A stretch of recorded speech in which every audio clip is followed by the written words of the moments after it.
d'être ici, car une de nos missions est de fédérer les habitants et acteurs pour construire ensemble, à notre échelle, un futur souhaitable. Merci au cinéma pour son accueil, merci à la mairie et à la communauté d'agglomération pour votre soutien.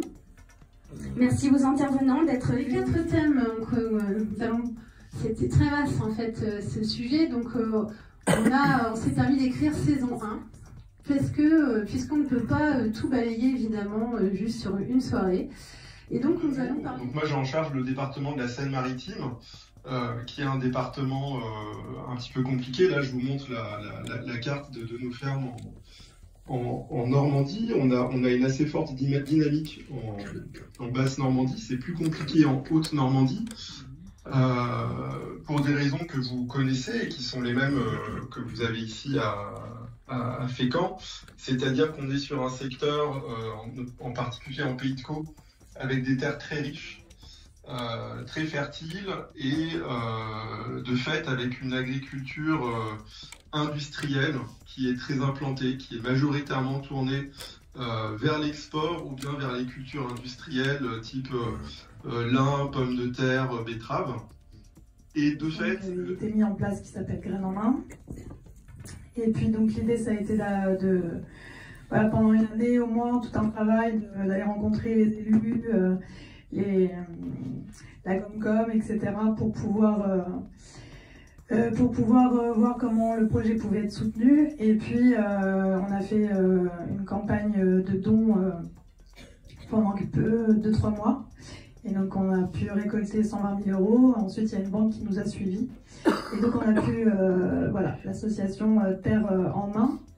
On a séparé l'association Graines en main et le foncier pour pouvoir racheter l'exploitation. Moi c'est Vincent Godet, moi je suis co-animateur de la coopérative. On est aujourd'hui 400 sociétaires. C'est une initiative citoyenne qui est née en 2016 suite à Alternativa. Il y a 2 grands enjeux sur le projet du Hangar Zéro, c'est les 2 boucles d'économie circulaire. Tout d'abord celle qui vise à réhabiliter le bâtiment et à lui redonner ses lettres de noblesse et à en faire un tiers-lieu, en tout cas une pépinière de l'économie circulaire, donc autour de justement faire la ville autrement. Donc ça c'est le premier enjeu, donc avec un enjeu de 85 à 90% de matériaux de réemploi, c'est juste pour planter le décor, hein, on va aller sur l'alimentation évidemment. Et le deuxième volet, c'est évidemment la boucle d'économie circulaire d'alimentation. Il faut savoir que... Effectivement, il y a la commune de Saint-Jean-le-Blanc qui est vraiment un exemple en matière d'alimentation de qualité et je dirais même plus d'indépendance dans leur alimentation, puisque c'est parti en fait il y a une dizaine d'années.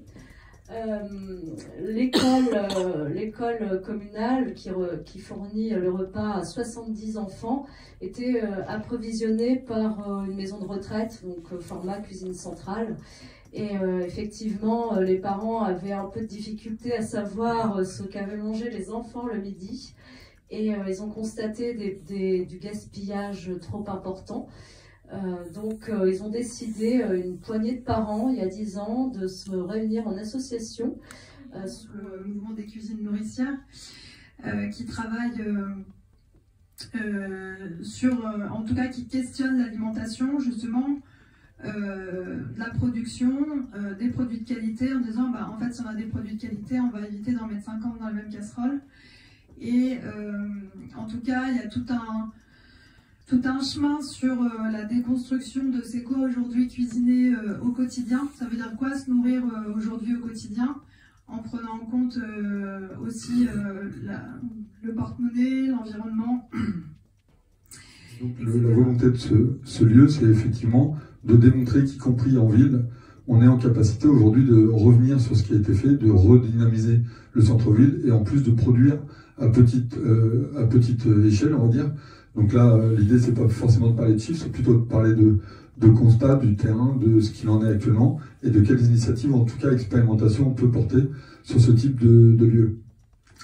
Donc aujourd'hui, sur le lieu, il faut savoir qu'il y a plusieurs phases en fait et plusieurs projets qui sont portés sur l'alimentation pour remplir ces missions d'économie circulaire, notamment sur le Hangar Zéro. Et pour la partie anti-gaspi, on y reviendra tout à l'heure. Là, on part vraiment sur la partie production, ou en tout cas consommation et alimentation.